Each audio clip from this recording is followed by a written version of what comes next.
महादेवी, जिस प्रकार सारे घर में उजाला फैलाने वाला दीपक चाहते हुए भी अपने ही पैरों तले का अंधेरा नहीं मिटा सकता, उसी प्रकार समस्त शक्तियों से संपन्न होने के उपरांत भी मानव अपनी ही भीतर की दुर्बलता पर अंकुश नहीं रख पाता। मानव की दुर्बलता यह है महादेवी कि शक्ति पाते ही वो ये सिद्ध करने पर उतर आता है कि जो शक्ति उसके पास है वो किसी और के पास नहीं है, और इसे सिद्ध करने में वो उसी प्रकार अहंकार के जाल में फंस जाता है जिस प्रकार एक पंछी बहेलिए के जाल में फंस जाता है। और फिर जिस प्रकार भोर दोपहर में, दोपहर संध्या में और संध्या रात्रि में परिवर्तित हो जाती है, उसी प्रकार अहंकार अन्याय में, अन्याय अत्याचार में और अत्याचार निर्ममता में परिवर्तित हो जाता है। और तब आपका हस्तक्षेप न करना असंभव हो जाता है। मानव की यही दुर्बलता है महादेवी कि वो कभी-कभी अपने वरदान का ऐसा दुरुपयोग करता है कि वरदान देने वाला अपनी देन पर पछताने लगता है। और इसका एक ही उपाय है महादेवी कि मानव को अपने जीवन में इतनी शक्ति दी ही न जाए कि वो दूसरों के लिए अभिशाप बन जाए और मुझे हस्तक्षेप करना पड़े। मैं भी यही कह रही थी जगदीश्वर। मानव को ईश्वर ने सद्बुद्धि दी, जीवन के नियम बताए, न्याय अन्याय, धर्म अधर्म, सत्य असत्य, उजाले अंधेरे की पहचान करा दी, उसे हर रूप से संपूर्ण बनाया। फिर ऐसा क्यों होता है कि हर बार आपको हस्तक्षेप करना पड़ता है?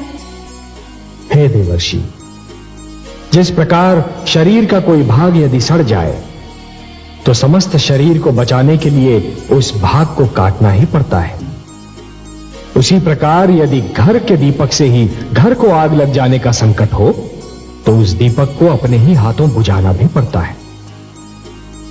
मुझे सहस्रार्जुन का वध करना ही होगा, और देवर्षि सिद्धांत रूप में तो आवश्यकता पड़ने पर मैं स्वयं अपना वध भी कर सकता हूं। और आज तो अंतिम निर्णायक युद्ध है।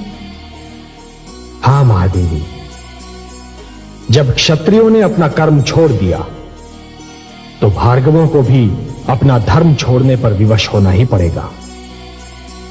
हे सर्वेश्वर, आपकी लीला अपरंपार है। नारायण। पुत्र अपने माता पिता का तर्पण जंग के स्थान पर रक्त से कर रहा है। यदि ये परंपरा बनी तो मानव का क्या होगा, संस्कृति का क्या होगा? महादेवी, ये दृश्य देखने में क्रूर अवश्य लगता है, परंतु तनिक सोचिए, उस पुत्र की मनस्थिति क्या होगी जिसके माता पिता, मित्र, आचार्य और एक निर्दोष कोमल कन्या को निर्ममता से मार दिया गया हो। मैं भी यही समझती हूँ कमल नयन कि सारा किया धरा सहस्रार्जुन का है। उसने तो अन्याय की हर सीमा लांघ ली है, परंतु हे सर्वेश्वर, सहस्रार्जुन को सहस्र बाहुओं का बल आप ही ने प्रदान किया था ना? हाँ महादेवी, पर सहस्र बाहुओं का बल मैंने उसे क्यों दिया था ये तो वो भी जानता था और आप भी जानती हैं। महादेवी, कटाक्ष नहीं कमल नयन, सत्य कह रही हूँ। न जाने कैसे भ्रष्ट विचार लेकर जन्मे हैं दैत्य गुरु शुक्राचार्य। मोर्चे पर मोर्चे हारते जाते हैं पर अपनी विचारधारा नहीं बदलते। अब क्या कह दिया उन्होंने?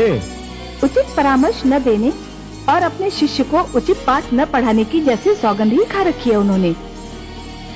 पौत्र विरोचन को उन्होंने ये परामर्श दे दिया कि यदि ऋषि वत्स की पुत्री दीपावली ने उसका प्रस्ताव स्वीकार न किया तो वो अपने अधिकारों का प्रयोग करे।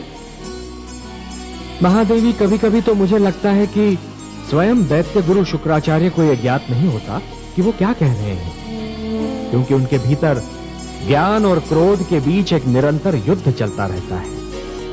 जब ज्ञान का पलड़ा भारी होता है तो उनके मुख से कविताओं के पुष्प झड़ते हैं, परंतु जब क्रोध का पलड़ा भारी होता है तो उसी मुख से अंगारे उगलने लगते हैं। पर उनका परामर्श तो उनके शिष्य को, मेरे पौत्र को तो भ्रष्ट कर सकता है।